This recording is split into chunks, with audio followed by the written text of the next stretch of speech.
Okay, welcome back. Now, before we continue on to week 3, I want to share something with you on, okay, how would I do my awareness and my journey as well? So, just in case you're not doing your homework, and I need you to do your homework, this is how I would do it, in case you need an example to go with, right?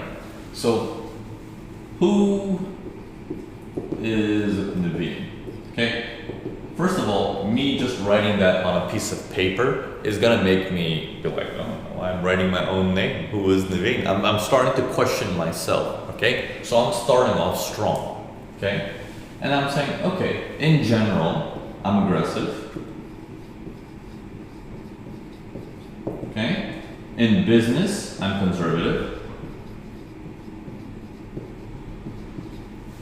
Okay, so personality-wise, aggressive. Business-wise, I'm conservative. In terms of risk, my risk is up and down based on my style of trading.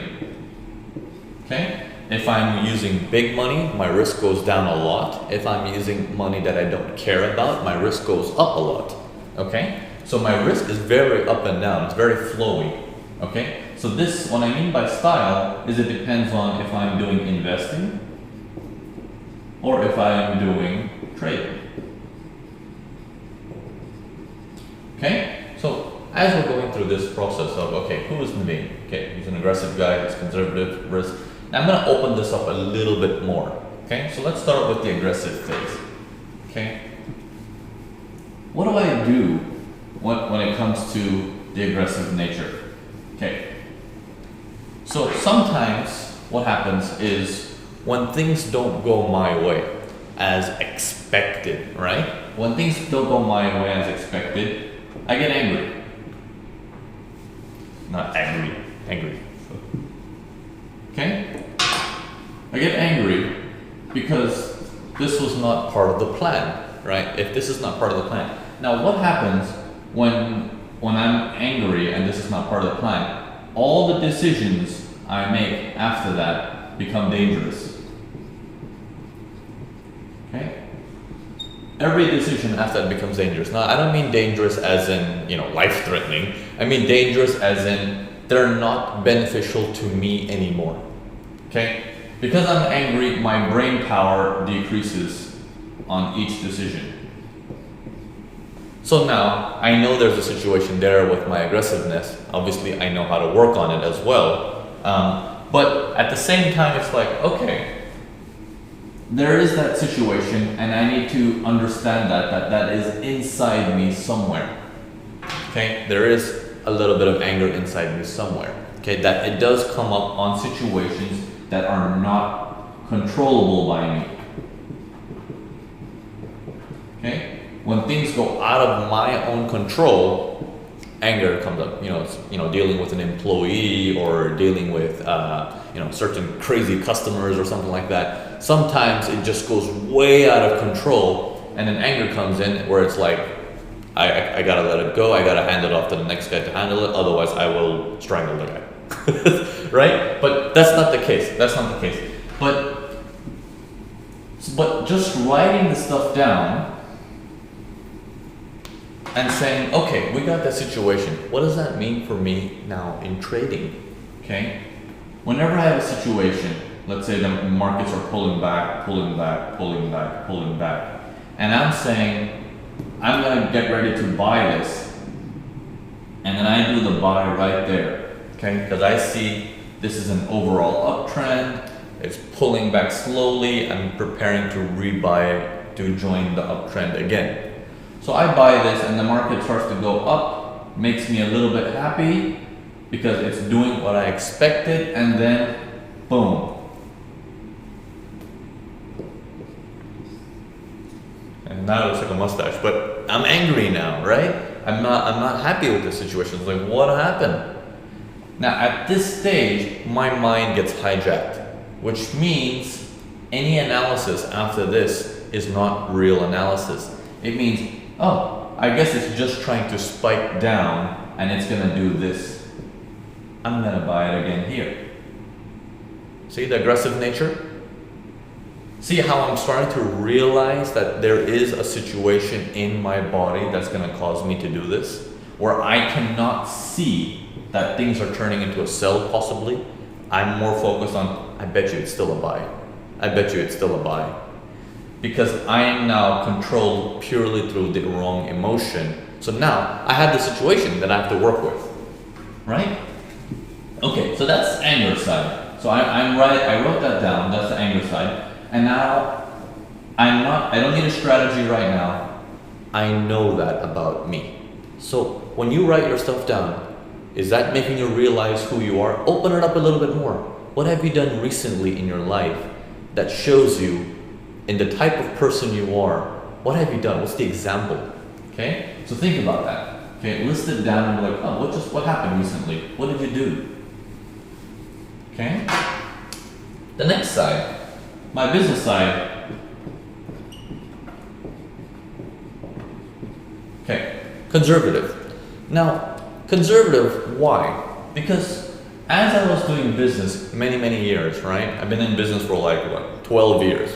Many Forex companies, through my ears, the way I hear it and the knowledge of the industry, 2 to 3 years, every business in the Forex industry fails. Not just fails, they go bankrupt and they probably even have to owe the bank money. Okay, we've been thriving for 9+ years. Okay, thriving. We're not even talking about we're just barely surviving, we're thriving. Okay? So we're thriving, but at the same time, I'm always in the back of my mind like, careful. Careful with your risks, careful with all your judgments. Don't push the envelope. Careful. Okay, so why am I careful? What is the reason? Is it just that a fact that I know that everyone else fails? Yeah, but everyone else's skills are not the same as my skills.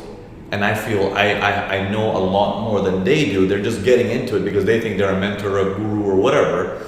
But then there's nothing to back it up. There's no business skills, there's no speaking skills, there's no sales skills, there's no trading skills, there's no skills whatsoever, right? Where I become conservative actually comes in from this. The first 2 to 4 years,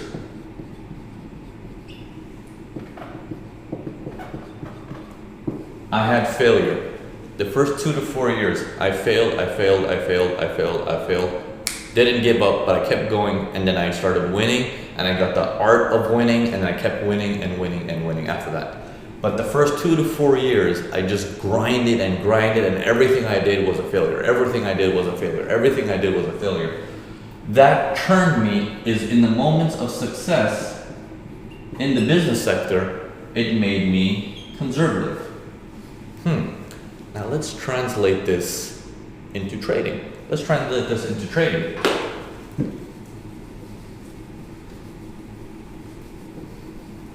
Okay? Let's translate this into trading. So in trading, here we are. The market's the same situation I'm going to give to you. Market's in an uptrend, pull back slowly, and then I'm preparing to go for a buy right here. My first attempt failed. I lost. Oh my God, it's still a buy. I'm gonna buy it again. Failed. Now the conservative side of mine, the reason why that kicks in is because now, because of some failures in the past, it's making me more safe. That's saying, don't do that again. I do this in trading as well. After a few hits, I don't have the willpower or the energy to say, but I know it's a buy. I did here, but after getting hit again, I will not take this buy, and that buy is going to be the winner. Now, do you see? I'm not saying we need to fix this. I'm saying just be aware. Right now, all we're doing is trying to find out who you are by nature and what does that represent in trading. Okay? Now, who you are by nature doesn't have to represent in trading. You can represent anything in life, but this course is just for trading, so we're just gonna target trading, right? We're gonna go into other stuff later. We're gonna have other stuff for that. You know, if you wanna be pro at business or marketing or sales or speaks or whatever, we're gonna do that separately. But the first thing right now we need to do is tackle your trading, which means first you find out who you are. Okay? So now, let's go into this. So that's the conservative side of me. Okay, now let's understand risk tolerance. Okay, you saw in the previous video we talked about forecaster, reactor. Okay, I'm a mixture of both. A forecaster when I'm trading, and then I'm purely a reactor when I'm investing. Okay, what do I mean by, sorry, this is forecasting. Okay, forecasting on the trading side and reacting on the side. So what do I mean by that? So when I'm on the road, okay, I'm flying, I gotta go to a conference, I gotta do my meetings, so I run 3 different companies, right? I can't be trading all the time. So when I'm going out and I'm on the road, I'm on the plane or whatever like that, I can't trade. Okay, Wi-Fi is not stable on the plane and whatnot. I can't trade, so I have to make a decision to trade long term. Now, long term trading for me is investing style, right? Because I'm looking to get in somewhere, I'm looking to get out somewhere, and I'm looking for a stop loss, something decent, right? If this was the same market, like that. Okay, and hoping something like that happens. Now, as an investor, my risk tolerance is not right there. That's not my stop loss. My stop loss is here. Because I'm investing, because I'm looking at this as I'm not making the money anymore. The money is making the money. Okay? Which means who's working? The money is working. Who's the money? I don't know. I didn't train my money. He's working himself. I'm going to give him the benefit of the doubt to be stupid. Does that make sense? But if I'm doing it right there, I know my skill level